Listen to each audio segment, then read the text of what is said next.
Hi viewers, welcome to my channel Raj global info. చూస్తుండగానే కార్తీక మాసం వచ్చేసింది. అసలు ఈ కార్తీక మాసం ప్రాముఖ్యత ఏమిటి, ఎలాంటి పూజలు చేయాలి?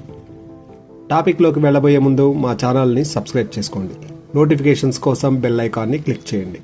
ఇక విషయానికి వస్తే, శరదృతువు ఉత్తర భాగంలో వచ్చే కార్తీక మాసం నెల రోజులు పర్వదినాలే. కార్తీక మాసం మహత్యాన్ని మొదటిగా వశిష్ఠ మహర్షి జనక మహారాజుకు వివరించగా, సౌనకాది మునులకు సూతుడు మరింత వివరంగా చెప్పాడు. కార్తీక మాసంలో అర్చనలు, అభిషేకాలతో పాటు స్నానదానాదులు కూడా అత్యంత విశిష్టమైనవి. నదీ స్నానం, ఉపవాసం, దీపారాధన, దీపదానం, సాలగ్రామ పూజ, వన సమారాధనలు ఈ మాసంలో ఆచరించదగ్గ విధులు. కార్తీక మాసంలో శ్రీ మహావిష్ణువు చెరువులలో, దిగుడు బావులలో, పిల్ల కాలువలలోనూ నివసిస్తాడు.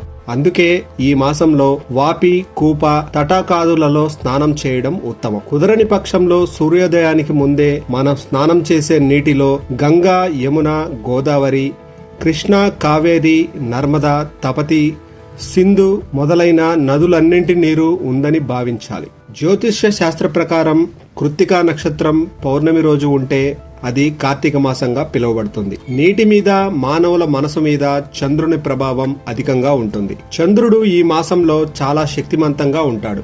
అందుకే ఈ కార్తీక మాసాన్ని కౌముది మాసం అని కూడా అంటారు. చంద్రకిరణాలతో, ఔషధాలతో రాత్రంతా ఉన్న నీటిలో ఉదయాన్నే స్నానం చేయడం వల్ల అనారోగ్య సమస్యలు దరిచేయవు. శరీరంలో ప్రవహిస్తున్న ఉష్ణశక్తిని బయటకు పంపడమే స్నానం యొక్క ప్రధాన ఉద్దేశం. మన శరీరం ఉష్ణశక్తికి కేంద్రంగా ఉంటుంది. ఎప్పటికప్పుడు ఉష్ణశక్తి ఉత్పత్తి అవుతూ బయటకు పోతూ ఉంటుంది. అలా ఎప్పటికప్పుడు ఉష్ణశక్తి బయటకు పోతేనే ఉత్సాహంగా ఉంటాం. ఈ ప్రక్రియను ఎలక్ట్రోమాగ్నెటిక్ యాక్టివిటీ అంటారు. ఇన్ని ప్రయోజనాలు ఉన్నాయి కాబట్టే అప్పట్లో ఆధ్యాత్మికం, దేవుడు, భక్తి పేరు చెప్పి కార్తీకం నెల రోజులు బ్రహ్మ ముహూర్తంలో స్నానాలు చేయమనేవారు. ఈ నెల రోజులు ఆ చల్లదనాన్ని తట్టుకోగలిగితే సంపూర్ణ ఆరోగ్యంగా ఉన్నట్టే. మరి స్నానం అనేది శరీర శుభ్రత కోసం, ఆరోగ్యాన్ని కాపాడుకోవడంలో ఇదొక భాగం. అయితే నిత్యం చేసే స్నానం వేరు, కార్తీక మాసంలో చేసే స్నానం వేరంటారు మన పెద్దలు.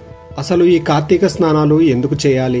ఏడాది మొత్తంలో పండుగలు, పూజలు, పునస్కారాలు ఎన్నో చేస్తాం. వినాయక చవితి, దసరా 9 రోజులు, సంక్రాంతి 3 రోజులు ఇలా జరుపుకుంటాం. కానీ కార్తీక మాసం నెల రోజులు ప్రత్యేకమే. మరీ ముఖ్యంగా శివకేశవులకు అత్యంత ప్రీతికరమైన మాసం ఇది. అయితే దైవభక్తి మాత్రమే కాదు, ఈ నెలలో ఆచరించే ప్రతి క్రియ వెనుక ఒక ఆరోగ్య రహస్యం దాగి ఉంది. ముఖ్యంగా కార్తీక స్నానం ఆరోగ్యానికి ఎంతో మేలు చేస్తుంది. సూర్యుడు ఉదయించక ముందే నక్షత్రాలు ఇంకా అక్కడక్కడ మిణుకుమంటుండగానే కార్తీక మాసంలో నదీ స్నానం ఆచరించాలని చెబుతారు. ఏడాది మొత్తం ఇలా చేయడానికి, కార్తీకం నెల రోజులు సూర్యోదయానికి ముందే స్నానం చేయడానికి ఓ విశేషం ఉంది. ఆరోగ్య రక్షణ కోసం నెల రోజుల నియమం సహజంగానే. కార్తీక మాసం అంటే చలి పుంజుకునే సమయం. జ్యోతిష్య శాస్త్రం ప్రకారం ఈ మాసంలో సూర్యుడు తులారాశిలో ఉంటాడు. సూర్యునికి ఇది నీచ స్థానం. ఉష్ణోగ్రత తక్కువగా ఉండే ఈ మాసం మనిషి ఆరోగ్యంపై ప్రభావం చూపుతుంది. జీర్ణశక్తి తగ్గుతుంది, చురుకుదనం తగ్గుతుంది, బద్ధకం పెరుగుతుంది, శరీరంలో నొప్పులు ఎక్కువ అవుతాయి. నరాల బలహీనత ఉన్న వాళ్ళు చలికి ముడుచుకొని పడుకోవడం వల్ల ఇంకా పెరుగుతాయి. వీటన్నిటి నుంచి ఉపశమనమే కార్తీక స్నానం. ఆరోగ్య రక్షణ కోసమే ఈ నెల రోజులు ఈ నియమం పెట్టారు. మానసిక ఉల్లాసం కోసం కార్తీక స్నానం.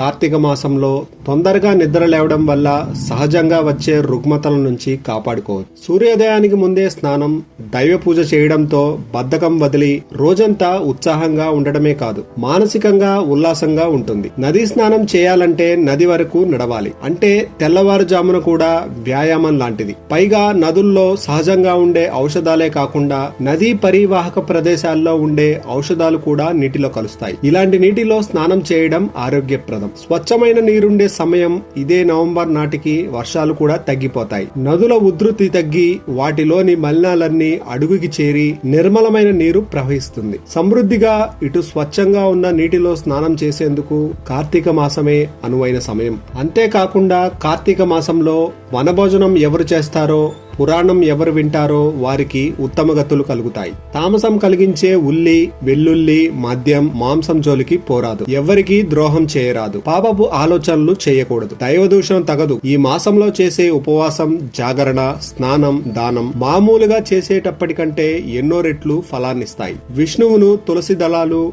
మల్లి, కమలం, జాజి, అవిసె పువ్వు, గరిక, దర్భలతోనూ, శివుని బిల్వ దళాలతోనూ, జిల్లేడు పూలతోనూ అర్చించిన వారికి ఇహపర సౌఖ్యాలతో పాటు ఉత్తమ గతులు కూడా కలుగుతాయి. శక్తి లేని వారు ఉదయం స్నానం, జపం, దేవతారాధన యథావిధిగా చేసి మధ్యాహ్న భోజనం చేసి రాత్రికి మాత్రం భోజనం చేయకూడదు. పాలు పళ్ళు తీసుకోవచ్చు. విన్నారు కదా, ఇదండి ఈ కార్తీక మాసం యొక్క ప్రత్యేకత. ఇంకా ఎన్నో పూజలు పునస్కారాల గురించి తెలుసుకోవాలంటే మీ దగ్గరలోని దేవాలయాన్ని సందర్శించండి. ఇలాంటి మరిన్ని ఇంట్రెస్టింగ్ లేటెస్ట్ ఇన్ఫర్మేషన్ కోసం మా ఛానల్ ని సబ్స్క్రైబ్ చేసుకోండి. నోటిఫికేషన్స్ కోసం బెల్ ఐకాన్ ని క్లిక్ చేయండి.